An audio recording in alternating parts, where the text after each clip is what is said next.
For more than 30 years, Baba FANTAM, a Nigerian farmer, fed his family with yields from this piece of land outside the town of Konduga in Borno State. He hasn't planted any crops for the past 7 years though. When Boko Haram fighters took control of the town, Baba FANTAM and his family were forced to run for their lives. Konduga is now under government control, and Baba FANTAM, like most of its residents, has just got back here. I'm so happy to be farming. I hated being in the camp and depending on others. ZANNA MASU YALE, a traditional leader, is encouraging farmers to till the land once again. I'm 60 years old and have never seen anything like the hunger our people are currently facing. Most of them can't go to their farms due to the insecurity. We're therefore encouraging them to plant crops just outside the town. It's not just farmers who've been affected by Boko Haram's campaign of violence. Herdsmen and their livestock too are popular targets for Boko Haram fighters.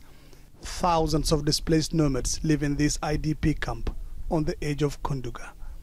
Most of them have lost their livestock in the conflict. They are now fed by aid agencies whose handouts are few and far between.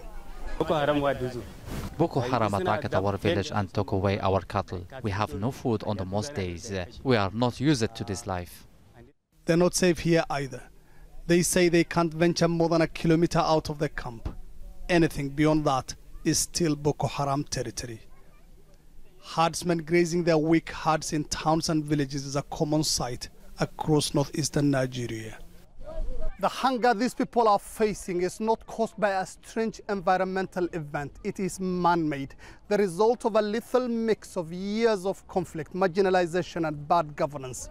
What they need most is not more food, but more investment in peace-building measures. The effects of the famine in northern Nigeria are laid bare in this Doctors Without Borders feeding center for children in the nearby city of Maiduguri. Babies, weak, emaciated and at different levels of malnutrition are fed and treated here.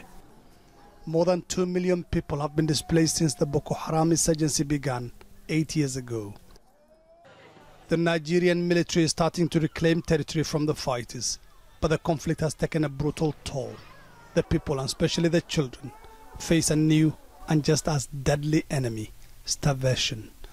Mohammed, Adow, Jazeera, Konduga in northeastern Nigeria.